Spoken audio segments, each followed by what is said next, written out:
had a question on the federal grant for election security. You said it was $14 million that we received. When did we receive that money? There were two. 2018, we had to submit our program narrative in May or June of 2018, and the money came in probably a couple months after that.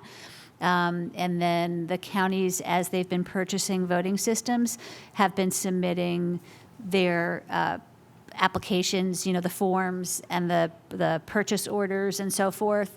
So I think we're at, I don't know, have the figures. I think for that grant,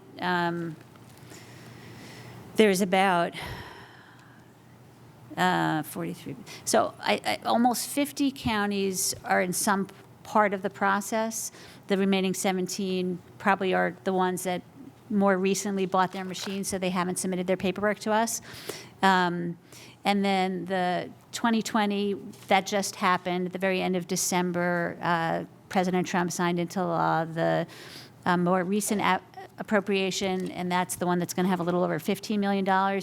We actually, this one worked a little differently, so the money actually already came in. Okay. Because we submitted our initial, request, basically, but our program narrative is not due until April, so we're still working through the details about how that will get allocated, but it all needs to be used pursuant to the law for election security or election administration, sort of related to that. So they would apply for and show receipts from what they've purchased, or is it a grant process to them? Like, I'm just curious.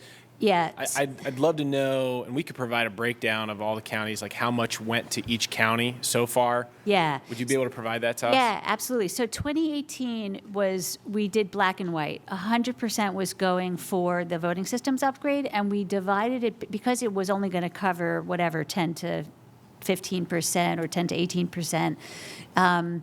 We just decided that the easiest thing, since it was so early on, was to just divide it by voter registration percentage. So what county are you from? Tioga. Tioga County. Oh, I love the Grand Canyon. If Tioga had whatever 3% of the population of Pennsylvania, then they received 3% Okay. of the.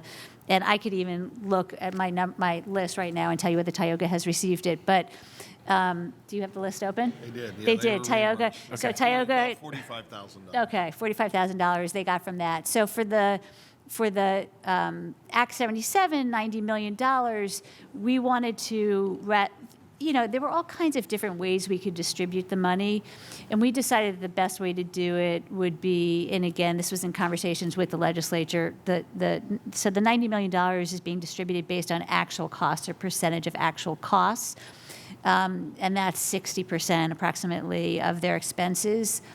And then the 2020 money, we haven't figured out how it's going to work yet, but it's not going to all go to the same thing like it did before. So I think we're going to use some of it for certain types of election security equipment that will get and will put in all the counties at no cost to them. There'll be, probably support for these post-election audits that we talked about. Again, this is an ad so that the counties can do it at no cost to them.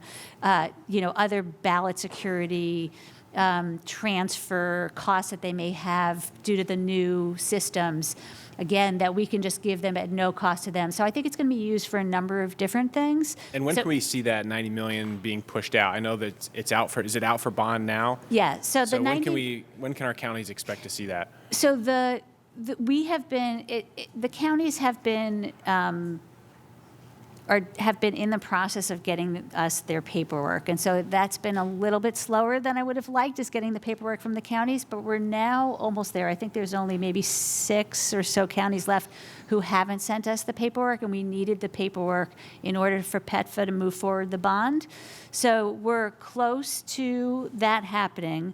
And then once the bond gets issued, then that money will go out to the counties. But the first step was getting the counties to actually send us their documents, and that's been a little bit more of a struggle than I would have liked. Was there something you wanted to add? So we have 64 in process. We're following up with a few, so there are 3 Okay. counties that we haven't heard from yet. And my final question was on the GGO. the increase that you have in the proposal is 9.7%.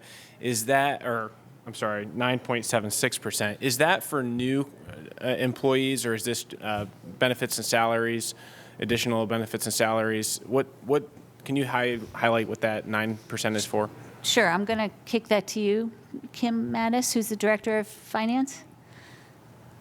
Hi, yes, most of it is for the actual employees that do work for the department. There is an increase of one position for the Election Modernization Initiative, but that's the only position increase for the department.